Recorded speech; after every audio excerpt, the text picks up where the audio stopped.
Hi everyone, this is Ellie Kohler.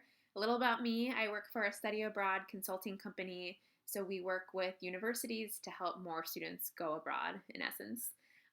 When reading through this first module, I definitely learned about a lot about sales in particular and how the different customers that we work with could fit into the sales process. So, in terms of contrasting sales in the past to today, the first thing that that jumped out to me was that in the past, I think salespeople were much more focused on the hard sell and a more transactional focus, versus now salespeople have to be much more focused on long-term relationships and assess customer value and prioritize certain customers over others. And that's according to the Salesforce Management textbook.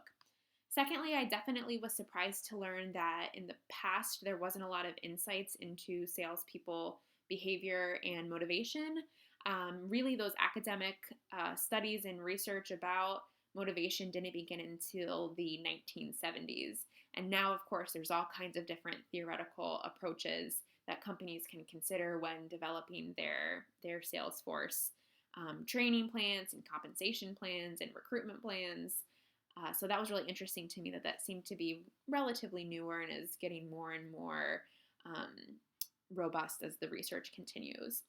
Third, obviously, technology is a huge change agent compared to sales of the past.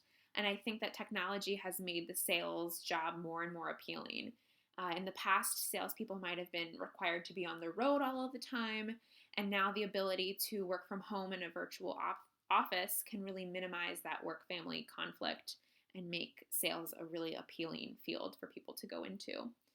The future of sales, I would say, first and foremost, I definitely see in my own experience that there's more of a recognition of the importance of the coaching management style versus the commanding or intrusive style, where with coaching, they're giving salespeople the autonomy to and the environment to be able to own their own relationships. Management isn't blocking any kind of sale from happening, but they're empowering their team.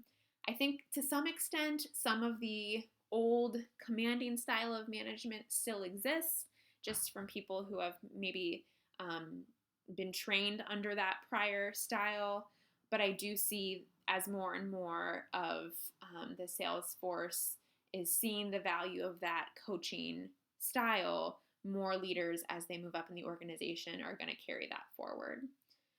Secondly, I think that there is going to be more of a reflection or maybe prioritization of intrinsic rewards versus just extrinsic rewards. This is something that I've experienced in my own organization. So we used to give bonuses to our sales team if they got X number of students to sign up for a program. And in our case, that was really demotivating for people, whether or not they hit the number. They didn't like the idea of there being a monetary value tied to their sales goal because they felt like it wasn't a fair reflection of their effort. And everybody who is on my team is super passionate about study abroad, wants a million students to go, and they didn't feel like hitting X number was at all reflective of the time and energy that they were putting into their role.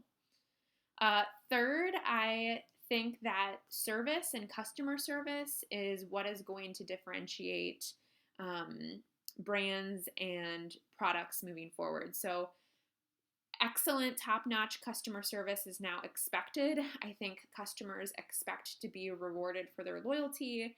They want transparency. They want brands that have values that they can that align with their own and that they can trust. And they want to hear that communicated through their salespeople. And they don't want to feel like they're being swindled or misled. So I think that we will see even greater shift to making information readily available to every single customer, and to making technology and communication even more seamless. This is really highlighted to me in two recent books that I've read: The Power of Moments, Why Certain Experiences Have Extraordinary Impact, and Marketing to Gen Z, which is something that my company looks at a lot since that's the generation that we're dealing with. So I look forward to learning from the rest of you.